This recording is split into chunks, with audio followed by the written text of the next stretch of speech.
میرا کروز ہمسفر بائے یسرا شاہ پارٹ 3۔ رباب صبح صبح لون میں ٹیپنگ رنگ کی شلوار سوٹ میں ملبوس لمبی چوٹیاں بنائے نادر سے بحث کرنے میں لگی تھی۔ تم نے اب اگر مجھے چھپکلی کہا نا تو کھوٹے سکے نالی میں پھینک دوں گی تمہیں، اور تم جتنے ہو نا تم وہاں سے ملو گے بھی نہیں۔ رباب نادر کا کان کھینچتی ہوئی بولی۔ نادر نے اپنا پیروں میں پڑا فٹ بال اٹھا کر اس کو زوردار کک ماری اور بال رباب کے گھٹنوں میں جا لگا۔ کھوٹے سکے؟ رباب اس کا کان چھوڑ کر اپنا گھٹنا سہلانے لگی اور اس کے پیچھے دوڑتی اس سے پہلے باہر کا دروازہ بجا۔ بعد میں سبق سکھاتی ہوں اس کو۔ وہ دوپٹہ گلے میں ٹھیک کرتی دروازے کی طرف بڑھی۔ اس نے جیسے ہی دروازہ کھولا اس کو ایک مغرور شخص کھڑا دکھائی دیا۔ ایک گندمی رنگت والا ہٹا کٹا لمبے قد کا مالک، ہلکی سی شیپ، ترتیب سے بنے بال اور آنکھوں پہ سن گلاسز لگایا ہوا تھا۔ وہ ٹریک سوٹ میں تھا۔ ہائے کتنا ہینڈسم ہے، بالکل میرے خوابوں کے پرنس جیسا۔ رباب نے اس کو دیکھتے ہوئے سوچا، ہٹ کمینی کیا سوچے جا رہی ہو، اب رشتہ ہو گیا ہے تمہارا؟ رباب نے اپنی سوچوں کو جھٹکا۔ وہ لڑکا دروازہ کھلتے ہی اندر کی طرف گھسا اور اس کے پیچھے 2-3 آدمی ٹوکریوں میں کچھ سامان لیے اندر داخل ہوئے۔ رکیے رکیے، کون ہیں آپ اور ایسے کیسے گھر میں گھس آئے ہیں؟ اور یہ ٹوکرے، ان میں کوئی بم چھپایا ہوا ہے کیا؟ تم کڈنیپر ہو؟ کسی کو کڈنیپ کرنے آئے ہو؟ رباب روانگی سے حیران ہوتے ہوئے بولی کہ جان نہ پہچان میں تیرا مہمان۔ وہ شخص اندر گھس آیا۔ پھر رباب جو اندازے لگا سکتی تھی اس نے لگائے، جبکہ اندازے سب بے وقوفانہ تھے۔ میں کوئی کڈنیپر نہیں ہوں۔ وہ شخص اپنے گلاسز اتارتا ہوا اطمینان سے بولا۔ رباب نے اس کی آنکھیں دیکھی، گہری کالی اور سنجیدہ۔ تو کیا کوئی چور ہو؟ ویسے لگتا تو نہیں کہ تمہیں چوری کرنے کی ضرورت ہے، اچھے خاندان کے لگتے ہو۔ رباب اس کا حلیہ دیکھتے ہوئے بولی، ایک نام نوٹ کرو۔ وہ شخص بینا رباب کی طرف دیکھتا ہوا سنجیدگی سے بولا اور اپنا ایک ایئر فون کان سے نکالا۔ ہیں کیا مطلب؟ رباب حیران ہوئی۔ عزیز معیم ایک ماہر نیورولوجسٹ ہے، ان سے اپنے دماغ کا علاج کروا لینا۔ وہ آرام سے کہہ کر تیکھے تیور لیے وہاں سے نکل گیا اور رباب منہ کھولے اس مغرور سے شخص کو دیکھے گئی جو اتنی بدتمیزی کر کے گیا تھا۔ دکھنے میں ہی پرنس تھا یہ تو، باقی اندر سے پورا ویلن۔ رباب اکتاہٹ سے بولی، آپ لوگ کون ہیں اور یہاں کیسے؟ رباب نے اس کے ایک آدمی کو جاتا ہوا دیکھا تو پوچھ بیٹھی، جو اس شخص سے پیچھے باہر نکلے تھے۔ جی یہ حمید صاحب کا گھر ہے نا، ہم مٹھائیاں لائے تھے۔ بیگم صاحبہ کے کہنے پر وہ آدمی کہہ کر چلا گیا، شاید وہ سبھی بہت جلدی میں تھے۔ اچھا ماموں جان کے ہوں گے کوئی دوست، ہمیشہ ہی مٹھائی بیچتے رہتے ہیں، لیکن اس طرح تو کبھی نہیں کہ لوگ ٹوکری لے کر اندر ہی آ گئے بنا اجازت سے، وہ بھی خیر میرا کیا، کوئی ہوگی امیر پارٹی۔ وہ کندھے اچکاتی وہاں سے چلی گئی۔ وہ ٹہلتی ٹہلتی لاؤنج میں گئی تو وہاں اس کو فاریہ اور نادر مٹھائیوں پر ٹوٹتے ہوئے نظر آئے۔ نادر تم مت کھاؤ، کوئی فائدہ نہیں کیونکہ تمہارا بھی کھانا شاید فاریہ باجی کو ہی لگ جاتا ہے۔ رباب وہاں سے کہہ کر بھاگ گئی اور دونوں بھائی بہن پیچو تاب کھاتے رہ گئے۔ رباب کی آج مہندی ہو گئی تھی اور وہ کمرے میں بیٹھی اپنی مہندی سکھا رہی تھی جو کہ باہوں تک بڑھی ہوئی تھی۔ وہ اپنے ہاتھ کے خوبصورت ڈیزائن دیکھ رہی تھی۔ شاید اس نے مہندی تقریباً 10 سال بعد لگائی تھی۔ اس کو رخسار کسی بھی قسم کا فیشن وغیرہ نہیں کرنے دیتی تھی، نہ مہندی، نہ ہیئر کٹنگ، نہ کوئی میک اپ وغیرہ، اس لیے کہ وہ جانتی تھی کہ رباب خوبصورت ہے اور اگر وہ سج دھج کے گھومے تو اس کی بیٹی فاریہ کو کون دیکھے گا جو ہر وقت ٹپ ٹاپ تیار رہا کرتی تھی۔ سنو وائٹ اب بس کچھ دن ہی اس گھر کی مہمان ہے۔ سنو وائٹ یاد کرے گی اس گھر کو، یہاں تک کہ نادر اور اس بلڈوزر کو بھی۔ کہانی کے ویلنز کو کون بھول سکتا ہے بھلا، پر سنو وائٹ کی زندگی بہت ان رومانٹک ہے۔ اس نے ابھی اپنے ہمسفر پرنس کو دیکھا ہی نہیں۔ اف سنو وائٹ تمہاری نادر جیسی کھوٹی قسمت۔ وہ اپنی مہندی کو دیکھتے ہوئے سوچ رہی تھی۔ نادر اور فاریہ کسی شیطانی ارادے سے اس کے کمرے میں آئے۔ رباب نے ان کی آمد پر ان دونوں کو دیکھا جن کے چہرے پر شیطانی مسکراہٹ چھائی ہوئی تھی۔ رباب کو دال میں کچھ کالا لگا۔ مہندی تو اچھی ہے رباب۔ فاریہ اس کے پاس بیٹھی مہندی کو دیکھتی ہوئی بولی، پتہ ہے مجھے۔ رباب اس کو دیکھتے ہوئے بولی۔ وہ سمجھتی تھی کہ وہ ہرگز اس کی تعریف کرنے یا کسی نیک ارادے سے نہیں آئے تھے۔ اچھا شان بھائی کا نام لکھا ہے، دکھاؤ۔ فاریہ اس کی بڑی بڑی مہندی میں کچھ تلاش کرتی بولی، ہاں ہے نا، یہ دیکھیں اس بیل کے سامنے۔ رباب شان کا نام سنتے ایکسائٹڈ ہوتی ہوئی بولی اور اس کو اپنی مہندی میں شان کا نام دکھایا۔ ارے نادر دیکھو، شان بھائی کا نام بھی ہے۔ فاریہ کے کہنے پر نادر نے بھی مہندی میں دیکھا اور نادر مہندی دیکھ رہا تھا تو فاریہ نے جان بوجھ کر اس کو دھکا دیا جو وہ پہلے سے ہی سوچ آئے تھے، اور رباب نے ان دونوں کا ارادہ سمجھ کر ہاتھ جلدی سے پیچھے کر لیا، پھر بھی اس کی مہندی میں سائڈ کا ایک پھول خراب ہو گیا تھا۔ رباب کی آنکھیں پھٹی کی پھٹی رہ گئیں اور وہ دونوں اپنا کام کر کے وہاں سے نکل دیے۔ یہ کیا کیا مامو جان؟ وہ چلاتی ہوئی ان کے پیچھے آئی اور حمید کو آواز لگانے لگی۔ وہ اس کی چلاتی آواز سن کر جلدی سے اپنے کمرے سے باہر آئے۔ کیا ہوا رباب، سب ٹھیک ہے نا؟ حمید پریشانی سے بولے، مامو جان، فاریہ باجی اور نادر نے میری مہندی خراب کر دی، وہ بھی جان بوجھ کر۔ دیکھیں، وہ اپنی مہندی دکھاتی ہوئی بولی، اور اب نادر اور فاریہ کی شامت آنی تھی۔ حمید نادر اور فاریہ کو سنائے جا رہے تھے اور رباب بڑے مزے سے دونوں کی عزت افزائی ہوتی دیکھ رہی تھی۔ رخسار نے من ہی من سوچ لیا کہ کل کا سارا کام رباب سے کروائے گی۔ رباب دلہن بنی بیٹھی تھی اور صرف روئے جا رہی تھی۔ ہائے میری قسمت، اتنی عام سی شادی ہوئی، میری کہانی میں کوئی ٹویسٹ ہی نہیں آیا۔ کیا مزہ ایسی عام شادی کا، یہ تو ہر کسی کی ہوتی ہے۔ رباب بچوں کی طرح روئے جا رہی تھی اور مریم پریشانی سے کب سے اس کو سمجھا رہی تھی، جبکہ پاس بیٹھی فاریہ مسلسل ہنسے جا رہی تھی اور اس کا مذاق بنا رہی تھی۔ تو تم کون سی خاص ہو جو شادی بھی خاص ہو؟ تمہاری عام سی لڑکی ہو، عام ہی شادی ہوگی، پر بدقسمتی سے شوہر ہینسم مل گیا تمہیں بس۔ فاریہ نے پھر سے اس کا مذاق بنایا۔ آپ تو چپ کرو بلڈوزر، اللہ کرے آپ کو تو شوہر بھی کوجا ملے۔ رباب اس پر چلائی، بھاڑ میں جاؤ، میں تو چلی ڈانس کرنے۔ فاریہ مزے لیتی ہوئی اٹھ کھڑی ہوئی، خیال سے کہیں سٹیج نہ توڑ دینا۔ رباب نے اسی طرح روتے ہوئے بھی اس کو نہ بخشا۔ صفیہ اور صنم، اس کو سنبھالو، میں مہمان دیکھ کر آئی۔ مریم وہاں سے اٹھ کر چلی گئی۔ چل رباب، اب رونا بند کر، آج تو تیرا خوشی کا دن ہے یار۔ صنم نے شرارت سے کہا، خوشی کا دن؟ ہائے کیسی خوشی؟ کوئی ڈرامٹک ٹائپ کی شادی ہوتی، یاد تو رہتی۔ یہ کیسی شادی ہوئی؟ شادی سے پہلے کوئی رومانس ہی نہیں، نہ ہی ہونے والے کا منہ دیکھا ہے، پتہ نہیں کیسا دکھتا ہوگا کمبخت۔ رباب نے اپنا سر پیٹا، ابھی رومانس تو شادی کے بعد ہی شروع ہونا ہے۔ صفیہ کے کہنے پر صفیہ اور صنم نے تالی ماری اور ہنسنے لگی۔ نالی میں جا گرو تم لوگ۔ رباب ان پر لعنت بھیجتی اپنا شرارت سنبھالتی اٹھی، کمینیوں، لائنر بگڑ گیا ہے، وہی ٹھیک کر لو، کسی تو کام آ جایا کرو۔ رباب خود کو آئینے میں دیکھتی ہوئی ان دونوں سے بولی۔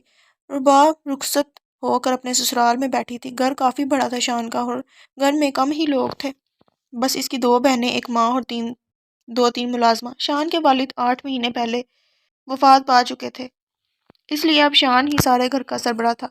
رباب ان سب کے درمیان انکمفرٹیبل محسوس کر رہی تھی۔ صرف نورین بیگم، طاہرہ اور عائشہ ہی وہاں موجود تھیں، اور شان ملک تھا کہ ابھی تک ظاہر ہی نہیں تھا۔ رباب کو ابھی تک اپنے شوہر کا چہرہ دیکھنا نصیب نہیں ہوا تھا۔ بیٹا تم آرام کرو، اپنے کمرے میں تھک گئی ہوگی نا؟ نورین بیگم رباب کو بولی، جو شروع سے ہی اس سے کافی شفقت سے پیش آ رہی تھی، اب ان کو کیوں تھکنا ہے بھلا؟ سارے فنکشن میں بس بیٹھی ہی تو رہی ہیں۔ عائشہ نے اپنی عادت سے مجبور اس پر طنز کیا۔ عائشہ آج تو خاموش ہو جاؤ، اور میں آتی ہوں شان کو فون کروں ذرا، کہاں رہ گیا ہے پتہ نہیں۔ نورین اس کو ڈانٹتی ہوئی وہاں سے چلی گئی۔ شان کو فون ملانے سنو وائٹ کی ایک فاریہ سے جان چھوٹی تو دوسری پلے پڑ گئی۔ رباب نے عائشہ کو دیکھتے ہوئے سوچا، شان بھائی تو پتہ نہیں کہاں غائب ہیں، ابھی تک نہیں آئے، شاید آنے کا دل ہی نہیں کر رہا ان کا۔ عائشہ نے موقع کا فائدہ اٹھاتے ایک اور طنز اچھالا۔ عائشہ یہ طنز کرنا چھوڑ دو، شان بھائی اپنے دوستوں کے ساتھ مصروف ہوں گے، آتے ہی ہوں گے بس۔ طاہرہ عائشہ کو ڈانٹتی ہوئی بولی۔ وہ عائشہ کے برعکس کافی سلجھی ہوئی تھی، اور رباب، وہ تو بس سر جھکائے ان دونوں کی باتیں سن رہی تھی۔ ویسے شان بھائی کی مرضی کے خلاف ہوئی ہے یہ شادی، اس لیے زیادہ نخرے اٹھوانے کا مت سوچنا، غصے کے کافی تیز ہیں بھائی، عائشہ نے مسکراتے ہوئے زہر اگلا۔ رباب نے اس کی طرف حیرت سے دیکھا اور پھر طاہرہ کو دیکھا، آنکھوں میں سوال تھا کہ کیا واقعی سچ ہے؟ مرضی کے خلاف ہوتی تو وہ شادی ہی کیوں کرتے؟ بس ارینج میرج ہے، اور ارینج میرج تو ایسی ہی ہوتی ہیں، تم ٹینشن نہ لو رباب۔ طاہرہ نے اس کو پیار سے سمجھایا، اور رباب کو بالکل مریم کی طرح لگی۔ ویسے بھی شادی کون سا میری بھی مرضی سے ہوئی ہے، کہاں میں لو میرج کے خواب دیکھتی تھی، پر سنو وائٹ کے پلے پڑ گئی یہ ارینج میرج، رباب نے من ہی من سوچا۔ رباب اپنے کمرے میں بیٹھی تھی۔ کافی انتظار کے بعد جب شان نہیں آئے تو وہ ٹی وی کھول کر بیٹھ گئی اور وہاں پہ کارٹون چینل لگایا اور بڑے شوق سے وہ دیکھنے لگی۔ تقریباً آدھے گھنٹے بعد شان آیا، اور کمرے میں آتے ہی اس نے اپنی بیوی کو دلہنوں کے جوڑے میں کارٹون دیکھتے ہوئے پایا۔ اس کا تو دماغ چکرا ہی گیا۔ کمرے میں صرف ٹی وی کی ہی روشنی تھی، اور رباب کی پشت شان کی طرف تھی۔ وہ ٹھیک طرح سے اس کا چہرہ نہیں دیکھ پایا تھا ابھی تک۔ شان نے اس کو اپنی موجودگی کا احساس دلانے کے لیے ساری لائٹس آن کی کمرے کی۔ رباب نے چہرہ موڑ کر اس کو دیکھا، اور جیسے ہی دونوں کی نظریں آپس میں ٹکرائیں، تم دونوں ایک ساتھ بولے، میرا مطلب آپ؟ رباب نے اپنی ہی تصحیح کی، اور شان کو دیکھا جو تیکھے تیور لیے اسی کو دیکھ رہا تھا۔ وہ ہی گندمی رنگت، کالے گھنے بال، ہلکی سی شیب اور گولڈن کرتا۔ پرنس، یہ تو وہ ہی ہیں جو سنو وائٹ کو پسند آئے تھے، مطلب یہ ہی سنو وائٹ کے پرنس ہیں، واو۔ رباب نے من ہی من سوچا، یہ وہ ہی تھا جو اس دن گیٹ پر آیا تھا اور بنا اجازت اندر بھی گھس آیا اپنے آدمیوں کے ساتھ مٹھائی لے کر۔ وہ دونوں ہی ایک دوسرے کو پہچان گئے تھے، پر رباب کے چہرے پر خوشی تو شیان کے چہرے پر اکتاہٹ تھی۔ تم رباب ہو؟ شان نے حیرت سے سوال کیا۔ آپ شان ہو؟ رباب نے خوشی اور حیرت سے پوچھا۔ میری شادی تم سرپیڑی سے ہوئی ہے؟ یا اللہ، کہاں پھنس گیا؟ شان نے خود سے بڑبڑایا اور بیڈ کی دوسری سائڈ پر آ کر بیٹھ گیا۔ آپا نے کہا تھا کہ دولہے کے سامنے شرمانا اور زیادہ بات نہ کرنا۔ رباب کو مریم کی بات یاد آئی۔ سیدھی ہو کر بیڈ پر بیٹھی دولہنوں کی طرح اور شرمانے کی کوشش کرنے لگی۔ شان نے اس کو عجیب سی نظروں سے دیکھا، جو کہ پہلے بڑے مزے سے بیٹھی تھی، اب اچانک دلہن کی طرح بیٹھ گئی اور آنکھیں نیچے کیے مسکرا کر شرمانے بھی لگی تھی۔ تمہارے دماغ کا سوئچ واقعی اڑا ہوا ہے کیا؟ شان نے اس کو ایک نظر دیکھ کر کہا اور اپنی واچ اتار کر ٹیبل پر رکھ دی۔ آپ کہنا چاہتے ہیں کہ میں پاگل ہوں؟ رباب نے غصے سے کہا۔ شان نے پہلے ٹی وی کی طرف دیکھا جہاں کارٹون چل رہے تھے اور بعد میں رباب کو دیکھا۔ نہیں، پاگل بھی بہت چھوٹا لفظ ہے۔ شان نے تیوری چڑھا کر کہا۔ کنٹرول رباب، کنٹرول، ان سے نہیں لڑنا تمہیں۔ رباب نے اپنا غصہ کنٹرول کرنا چاہا۔ شان بیڈ پر اس کے تھوڑا سامنے ہو کر بیٹھا۔ رکے رکے، میں گھونگھٹ کروں پھر آپ اس کو اٹھانا، میں نے دیکھا ہے ڈراموں میں ایسا ہوتا ہے۔ رباب نے جلدی سے کہہ کر گھونگھٹ کر لیا۔ تمہارے ماموں اور ممانی پر کیس کرنا چاہیے مجھے، شان نے اکتا کر کہا اور بیڈ سے اٹھ گیا۔ ہے کیا مطلب؟ رباب نے اپنا گھونگھٹ اٹھا کر کہا۔ بچوں کی شادی نہیں کروانی چاہیے، شان یہ کہتا ہوا وہاں سے اٹھا۔ میں بچی ہوں؟ آپ کا مطلب؟ رباب نے اپنا گھونگھٹ اٹھا کر شان کو دیکھتے ہوئے کہا، جو الماری سے کپڑے نکال رہا تھا۔ ایک بار میں سنائی نہیں دیتا کیا، جو بار بار مطلب بھی پوچھتی ہو؟ شان اکتاہٹ سے بولا۔ رباب اس کو غصے سے گھورنے لگی۔ یہ لو منہ دکھائی۔ شان نے ایک ڈبی اس کی طرف اچھالی اور واش روم میں گھس گیا۔ ایسے دیتے ہیں منہ دکھائی؟ شرم نام کی کوئی چیز ہے بھی کہ نہیں؟ رباب اس ڈبی کو کھولتے ہوئے دانت پیستے بولی۔ سنو وائٹ کے لیے سونے کی انگوٹھی ڈائمنڈ کی ہونی چاہیے تھی نا، وہ پسماندگی سے بولی۔ گھونگھٹ تو اٹھا لیتے، اتنا پیار سے کیا تھا، خروس۔ رباب نے تنگ آ کر اپنا دوپٹہ ہی اتار کر رکھ دیا۔ رات کا پتہ نہیں کون سا پہر تھا جب شان کی آنکھ کھلی کسی کے زوردار کھڑانٹوں کی آواز سے۔ شان نے مڑ کر دیکھا تو رباب بڑے مزے سے سوئی کھرانٹے مار رہی تھی۔ کھرانٹے لینا بند کرو، مجھے نیند نہیں آ رہی، شان نے اس کو جھنجھوڑتے ہوئے کہا۔ جی جی، کیا ہوا؟ سنو وائٹ نے کچھ نہیں کیا۔ رباب بھوکلا کر اٹھی۔ اپنی کارٹونی دنیا سے باہر نکلو اور یہ کھرانٹے اب لیے نا تو میں تمہیں کمرے سے باہر نکال دوں گا، شان غصے سے بولا۔ اب کھرانٹے آ رہے ہیں تو روک تو نہیں سکتی ان کو، رباب بے بسی سے بولی۔ روکنا پڑے گا، اب آئی سمجھ، شان یہ کہتا ہوا واپس سے سو گیا۔ رباب سوچتی رہی کہ کیسے کھرانٹے روکے جا سکتے ہیں، جب کوئی ترکیب اس کو نہیں سوجی تو لاپرواہی سے کندھے اچکا کر سو گئی اور رات بھر شان کو اپنے کانوں پر تکیے رکھ کر ہی سونا پڑا۔ اٹھو اٹھو بھی، شان کب سے اس کو اٹھانے کی کوشش کر رہا تھا، پر وہ محترمہ تو کافی گہری نیند میں تھی۔ شان کو نورین بیگم نے کہا تھا کہ رباب کو اٹھا کر لائے۔ کیا ہے؟ رباب خفگی سے بولی۔ آنکھیں ابھی تک اس نے نہیں کھولی تھی۔ گھوڑے بیچ کر سوئی ہوئی ہو کیا تم؟ اٹھو جلدی سے، ممی بلا رہی ہیں تمہیں، شان نے اس کو زور سے جھنجھوڑا جو اٹھنے کا نام ہی نہیں لے رہی تھی۔ اب تو ڈائن بھی نہیں ہے یہاں، اب کیوں سنو وائٹ کو تنگ کر رہے ہو آپ؟ رباب یہ کہہ کر کمبل سر تک اوڑھے پھر سے سو گئی۔ ڈائن؟ سنو وائٹ؟ شان کو اس کی باتیں سمجھ نہ آئی۔ شان نے اس کو 2 منٹ تک دیکھا اور پھر سائڈ ٹیبل پر پڑا ہوا ایک جگ دیکھا جو کہ ٹھنڈے سے پانی سے بھرا ہوا تھا۔ شان نے وہ اٹھا کر سارا پانی رباب پر انڈیل دیا۔ رباب بھوکلا کر اٹھی۔ اے سی کی ٹھنڈک میں وہ ٹھنڈا پانی، وہ بالکل کانپ گئی۔ یہ کیا کیا؟ ایسے کوئی اٹھاتا ہے کیا؟ نارمل طریقے سے نہیں اٹھا سکتے تھے؟ اف، سردی ہو رہی ہے، رباب نے غصے میں آ کر کہا۔ نارمل انسانوں کو ہی نارمل طریقے سے اٹھایا جاتا ہے، شان بھی کڑے تیوروں کے ساتھ بولا۔ رباب نے اس کو گھوڑا اور گھورتی ہی گئی۔ یہ گھور کس کو رہی ہو تم؟ شان نے سخت لہجے میں کہا۔ اس کو تو آج تک کسی نے اس طرح نہیں گھورا تھا جس طرح آج رباب گھور رہی تھی۔ یہاں پر جو ساری فوج کھڑی ہے اس کو گھور رہی ہوں۔ رباب نے اسی طرح اس کو گھورتے ہوئے کہا۔ شان نے بھی اس کو گھورا۔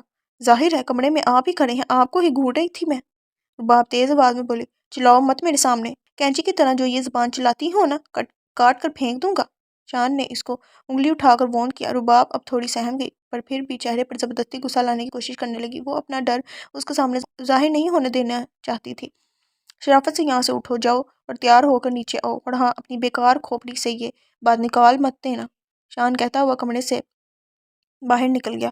ہاں، سب سنو وائٹ پر ہی اپنا زور چلاؤ، بیچاری سنو وائٹ ہی بچی ہے نا کہ سب اس پر غصہ کریں۔ اللہ، کیا اس خروس میں پھنسا دیا بیچاری سنو وائٹ کو۔ کاش میں کسی جنگل میں کھو جاؤں اور کچھ بونے مجھے اٹھا کر لے جائیں، بالکل سنو وائٹ کی طرح میری خدمت کریں، رباب روتی شکل بناتی خود سے بڑبڑائی۔